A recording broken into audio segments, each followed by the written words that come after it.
Assalamualaikum warahmatullahi wabarakatuh. Welcome back to SKZ Education. Di video kali ini kembali saya akan menyajikan latihan soal untuk tes P3K di tahun 2024. Nah, kali ini saya akan menambahkan khazanah latihan soal dalam kompetensi sosiokultural. Nah, jadi teman-teman sekalian, semakin kita banyak berlatih, semakin menajamkan naluri kita, insting kita untuk menemukan jawaban yang paling tepat. Itu poin pentingnya. Semakin kita banyak berlatih, maka polanya akan semakin ketemu ya. Oke, sebelum kita mulai, saya sangat berharap semoga rekan-rekan semuanya yang hendak berjuang di tahun 2024 ini dimudahkan, dilancarkan, dan lulus menjadi ASN P3K. Oke, langsung saja kita mulai. Tapi untuk tips bagaimana cara menghadapi sosial kultural itu saya taruh di part 3. Silahkan tonton video part 3 ya. Oke, nomor 31. Anda adalah seorang pemimpin tim yang menghadapi situasi di mana sebagian besar anggota tim tidak memahami tugas yang harus diselesaikan karena informasi yang kurang jelas. Apa langkah terbaik Anda? Nah, selalu lihat dengan seksama, dengan teliti soalnya seorang pemimpin ya di sini posisinya. Terus sebagian besar ya, bukan kecil, sebagian besar anggota tim tidak memahami tugas. A. Mengambil keputusan sendiri untuk menyelesaikan tugas secara cepat. Ini sudah jelas kurang tepat ya teman-teman. Langsung kita eliminasi. Meminta anggota tim untuk mencari informasi tambahan masing-masing. Ini juga tidak efektif. Belum tentu ini menyelesaikan masalah. A dan B kita eliminasi. C. Mengadakan diskusi tim untuk bersama-sama memahami tugas dan mencari solusi. Ini lebih logis. D. Meminta bantuan dari pihak lain di luar tim untuk memberikan arahan yang lebih jelas. Nah, ini juga kurang efektif dan tidak tepat sasaran gitu kan. Kita yang tahu posisinya, kita yang punya materinya juga ya. Jadi ini nampaknya sudah jelas. Jawaban yang paling tepat adalah C ya, mengadakan diskusi menunjukkan kolaborasi dan kepemimpinan yang inklusif. Oke, lanjut di nomor 32. Anda adalah anggota panel wawancara untuk rekrutmen staf baru. Salah satu kandidat memiliki latar belakang budaya yang tidak familiar bagi panel lain. Dan Anda merasa kandidat ini diperlakukan kurang adil. Apa yang Anda lakukan? Oke, posisinya sebagai panel wawancara. Ya, dan ada adat yang dianggap tidak familiar ya buat yang lain.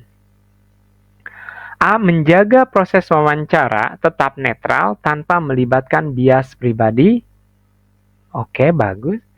B. Membahas isu bias ini dengan panel secara profesional setelah wawancara selesai. Oke, tapi ini kan setelah ya. C. Memastikan kandidat mendapat kesempatan untuk menjelaskan keunggulannya selama wawancara. D. Mengusulkan kandidat ini untuk direkomendasikan karena merasa simpati terhadap situasinya. Oke, D ini rasanya kurang tepat juga. Oke, karena ini dalam konteks profesional ya, profesional. Jadi yang mungkin masuk akal ini adalah C. Memastikan kandidat yang mendapat kesempatan. Kalau B juga ini kurang tepat juga karena sudah selesai. Artinya berarti sudah tidak ada kesempatan lagi tuh si peserta itu. Jadi tidak ada inklusivitas di sini. A ini juga bisa. Oke, mana jawaban yang paling tepat? Adalah C ya, memberikan kesempatan. Ini berarti kita bersikap adil ya. Terutama di sini kita berbicara masalah budaya. Jadi kita beri kesempatan kepada semuanya walaupun background budayanya tadi tidak familiar. Biarkan secara profesional kita kasih kesempatan. Memberikan kesempatan adil dalam wawancara mencerminkan prinsip keadilan. Ini ada di sosial kultural ya. 33. Dalam sebuah proyek kolaborasi internasional, Anda bekerja dengan organisasi yang memiliki hierarki sangat ketat. Oke, berbeda dengan budaya kerja Anda yang lebih fleksibel. Ini kita berkolaborasi, ya. Tapi organisasinya lebih ketat. Bagaimana Anda menyesuaikan diri? A. Mengikuti aturan hierarki mereka untuk memastikan kerjasama berjalan lancar. B. Mengusulkan pendekatan kerja yang lebih fleksibel agar sesuai dengan gaya Anda. Ini rasanya bukan adaptasi, berarti mereka yang mengadaptasi kita. Gitu. Ini kurang tepat. C. Mencari jalan tengah antara gaya kerja Anda dan hierarki mereka. D. Melakukan pendekatan informal dengan anggota tim mereka untuk memahami situasinya lebih baik. Oke, ini dalam konteks internasional ya. Mana langkah yang paling tepat, teman-teman? Silakan. Oke, dalam situasi ini ya, apabila kita menghadapi situasi ini, kita berhadapan dengan orang-orang internasional, langkah yang paling bagus adalah A ya, mengikuti hierarki mereka menunjukkan adaptabilitas terhadap norma organisasi lain. Ini untuk hal-hal yang positif ya, karena ini budaya organisasi dan kita bekerja sama dengan mereka. Di mana kita fleksibel, orang lain itu sikapnya itu ketat. Ya. Berarti sikap itu akan lebih baik, yang lebih baik gitu kan. Oke, nomor 34. Seorang rekan kerja seringkali memihak salah satu tim karena faktor pertemanan. Nah, ini sering terjadi. Yang mempengaruhi keputusan tim secara keseluruhan. Apa yang harus Anda lakukan? Jadi, ini keberpihakan karena faktor pertemanan. A. Memberikan masukan kepadanya secara pribadi untuk lebih adil dalam mengambil keputusan. B. Membahas masalah ini dalam rapat tim untuk mencari solusi bersama. C. Melaporkan masalah ini kepada atasan untuk memastikan tindakan yang tepat. D. Mengabaikan karena hal tersebut mungkin tidak mempengaruhi Anda secara langsung. Ini D sudah jelas kita eliminasi. C juga ini terlalu jauh langkahnya ya. Ini antara A dan B nih, membahas masalah ini dalam rapat tim atau memberikan masukan kepadanya secara pribadi. Nah, dalam konteks sosiokultural, jawaban yang tepat adalah A ya, memberikan masukan pribadi adalah langkah pertama yang efektif sebelum eskalasi lebih jauh. Jadi sebetulnya yang tadi itu juga bagus, yang B dan C, ya tapi itu eskalasinya terlalu jauh. Jadi langkah pertama dulu. Oke, jadi kita harus paham konteksnya, apakah ini misalkan sudah dalam tahap kita itu sudah memberikan masukan tapi tidak didengar juga, nah itu berarti tahap kedua nanti langkahnya. Makanya kita harus paham soal secara komprehensif. 35. Anda dipindahkan ke unit kerja baru yang memiliki cara kerja berbeda dan rekan-rekan yang belum Anda kenal. Bagaimana Anda membangun hubungan yang baik? Nah, ini seorang ASN itu akan selalu menemukan hal-hal seperti ini. Tempat kerja baru, rekan-rekan baru ini ya. Nah, langkah yang paling bagus kira-kira seperti apa? A. Fokus pada pekerjaan Anda tanpa terlalu terlibat dengan dinamika sosial. Ini tidak sesuai dengan konteks sosiokultural. A. Kita eliminasi. Berinisiatif untuk mengenal rekan-rekan melalui kegiatan informal. Ini bisa jadi. Menunggu rekan-rekan mendekati Anda untuk membangun hubungan secara alami. Ya, ini kurang tepat juga nih.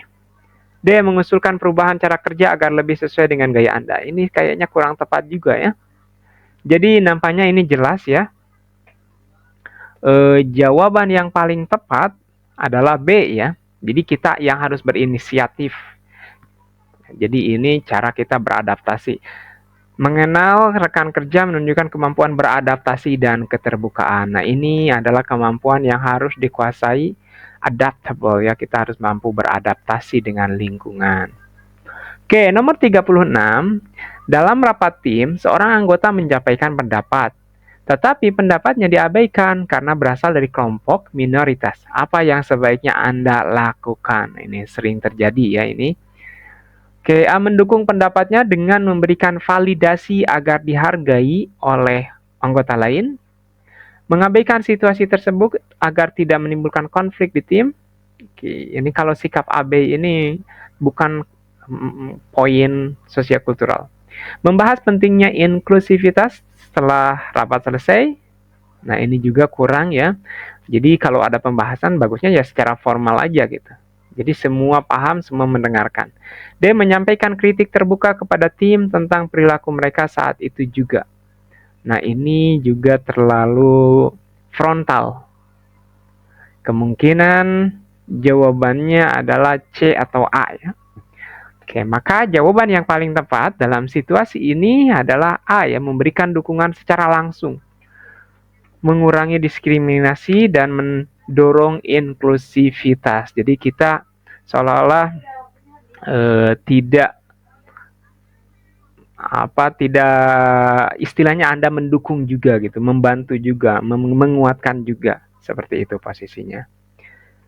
Oke, di nomor 37, Anda mendapati kritik dari rekan kerja atas tugas yang sebenarnya bukan tanggung jawab Anda. Nih, ini posisinya.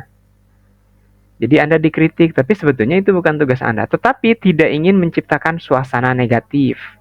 Apa langkah terbaik Anda? Ya, ini posisinya, lihat ya. A. Membela diri dengan menjelaskan tanggung jawab Anda kepada rekan kerja tersebut. Mungkin menerima kritik tersebut sambil mencari cara untuk memperbaiki situasi. Oke. Membicarakan masalah ini secara langsung dengan rekan kerja untuk klarifikasi. Ini bagus juga. D. Melibatkan atasan untuk memastikan tanggung jawab dibagi dengan adil. Nah, kalau ini terlalu jauh ya. Kalau D kita eliminasi. Tinggal A, B, dan C saja. Nah, kira-kira mana yang paling efektif dan paling bagus ya? Oke, jawaban yang tepat dalam situasi ini adalah C ya. Jadi kita klarifikasi secara langsung. Menunjukkan bahwa kita itu profesional dan keinginan untuk menyelesaikan masalah ya. Lihat di C ini, membicarakan masalah ini secara langsung dengan rekan kerja untuk klarifikasi. Jadi nanti tidak ada istilahnya berpikiran negatif atau membicarakan kita di belakang gitu. Itu poin pentingnya ya. Oke, nomor 38. Dalam tim Anda terdapat perbedaan generasi yang menyebabkan perbedaan cara komunikasi dan cara kerja. Oke, dalam tim Anda terdapat perbedaan generasi yang menyebabkan perbedaan cara komunikasi dan cara kerja. Apa pendekatan terbaik untuk menjembatani perbedaan tersebut? Jadi ada perbedaan generasi di sini ya. Ini sering terjadi ya dalam tempat kerja. A. Membuat aturan standar kerja agar semua generasi mengikuti pola yang sama. Oke, bagus. B. Mendorong anggota tim untuk lebih memahami perspektif generasi lain. C. Mengadopsi pendekatan kerja yang lebih cocok untuk generasi mayoritas di tim. Ini kayaknya kurang ya. Karena ini nanti ada diskriminasi di sini kalau hanya mengikuti mayoritas. D. Meminta tim bekerja secara terpisah untuk menghindari konflik. Ini juga tidak menyelesaikan masalah. Jadi C sama D ini tidak menyelesaikan masalah ya. Ini justru nanti akan menjadi masalah yang disimpan nanti. Oke, antara A dan B. Oke, jawaban yang paling tepat dalam situasi ini adalah B ya, mendorong pemahaman antar generasi, menciptakan hubungan kerja yang harmonis. Jadi kita harus saling memahami, saling menghormati, itu kunci pentingnya apabila ada gap, ada perbedaan generasi. Tetap kita saling menghargai dan menghormati. 39. Anda menyadari keputusan yang diambil manajemen tidak mencerminkan prinsip keadilan bagi beberapa anggota tim. Bagaimana Anda meresponsnya? Oke, Anda menyadari keputusan yang diambil manajemen tidak mencerminkan prinsip keadilan bagi beberapa anggota tim saja ya. A. Menerima keputusan tersebut karena sudah merupakan kebijakan organisasi.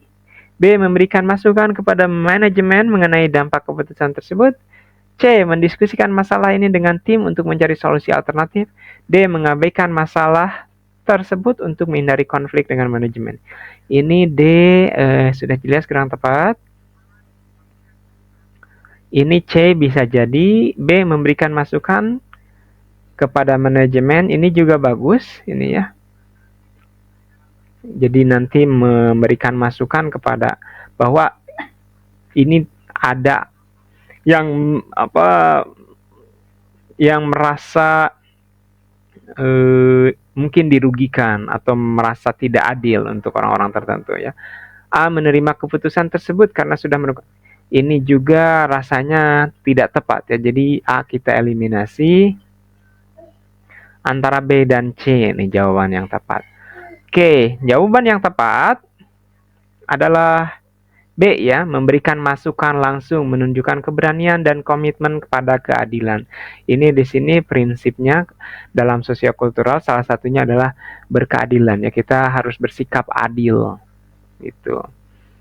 Jadi apabila ada hal-hal yang istilahnya di luar aturan atau barangkali merugikan orang lain gitu, tidak apa-apa kita berani menyuarakan pendapat kita. Seperti itu. Itu layaknya yang seharusnya seperti itu, idealnya seperti itu. Oke, nomor 40. Anda diminta untuk menyelesaikan laporan dengan tenggat waktu yang sangat singkat, tetapi menyadari rekan Anda menggunakan data yang tidak valid untuk mempercepat pekerjaan. Apa langkah terbaik Anda? A. Menggunakan data tersebut untuk menyelesaikan laporan demi memenuhi tenggat waktu. Ini sudah jelas ada kecurangan di sini ya. B. Melaporkan situasi ini kepada atasan dan meminta perpanjangan waktu. Nah, ini rasanya kurang tepat juga. C. Membuat laporan dengan data yang Anda punya meskipun hasilnya tidak lengkap. D. Mendiskusikan dengan rekan Anda untuk memperbaiki data sebelum menyelesaikan laporan. Ini mungkin antara C dan D ya.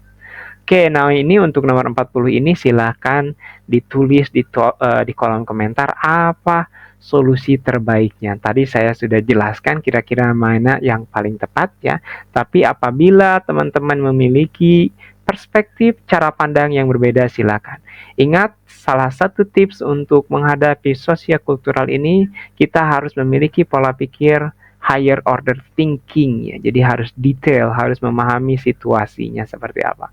Oke, barangkali itu semoga bermanfaat teman-teman. Semangat terus. Wassalamualaikum warahmatullahi wabarakatuh.